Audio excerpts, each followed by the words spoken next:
The issue of transgender athletes in sports has become a flashpoint in America's ongoing culture war. This year, President Trump reignited the debate with a controversial executive order. The order bans transgender female athletes from competing on girls' sports teams at all levels. This decision sent shockwaves through the nation, dividing communities and sparking fierce debate about fairness, inclusion, and the rights of transgender youth. The NCAA, the governing body for college athletics, quickly followed suit. It revised its own policies to align with the Trump administration's stance.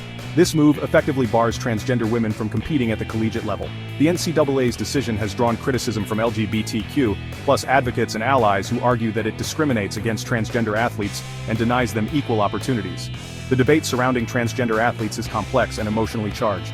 Proponents of the ban argue that it protects the integrity of women's sports. They claim that transgender women have an unfair advantage due to physical characteristics associated with male puberty. They believe that allowing transgender women to compete alongside cisgender women undermines fair play and jeopardizes the hard-won achievements of female athletes. Opponents of the ban, however, argue that it is discriminatory and harmful to transgender youth. They maintain that transgender girls are girls and deserve the same opportunities to participate in sports as their cisgender peers. They point out that transgender athletes often face significant challenges and barriers to participation, including discrimination, harassment, and lack of access to appropriate health care and support. The state of Maine has emerged as a battleground in the fight for transgender rights. Governor Janet Mills, a staunch advocate for LGBTQ+ equality, has publicly condemned President Trump's executive order. She vowed to fight it in court, setting the stage for a high-stakes legal battle between the state and the federal government. Governor Mills argues that the executive order is not only discriminatory, but also unconstitutional.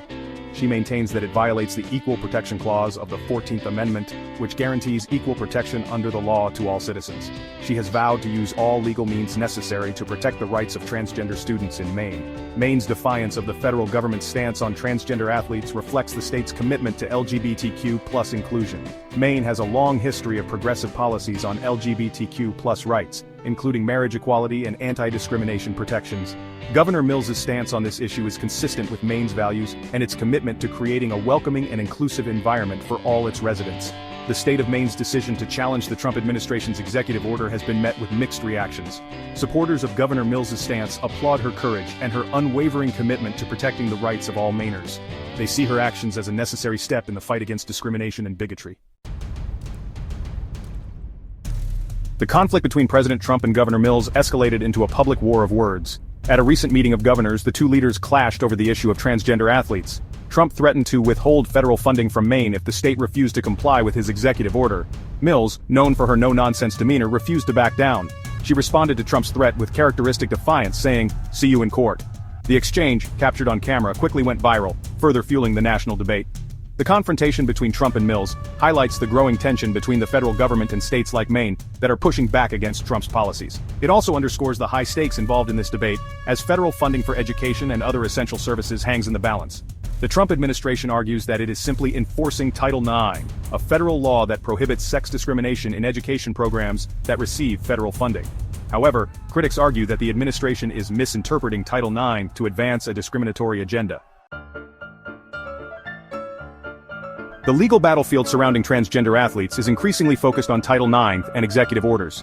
The interpretation of Title IX, a federal law designed to prevent sex discrimination in education, is at the heart of the debate.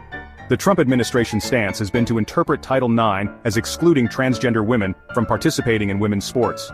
This interpretation has been met with significant opposition from advocates for transgender rights, who argue that it is a misapplication of the law. Executive orders, like the one issued by President Trump, have added another layer of complexity to the issue. These orders can have immediate and far-reaching effects on the lives of transgender athletes, impacting their ability to participate in sports at all levels. The future of transgender athletes in sports will likely be shaped by ongoing legal battles and the evolving interpretations of laws like Title IX. Advocates for transgender inclusion continue to fight for policies that recognize the rights and identities of transgender athletes, striving for a future where all athletes have the opportunity to compete on a level playing field. Please subscribe to our channel for more updates and videos.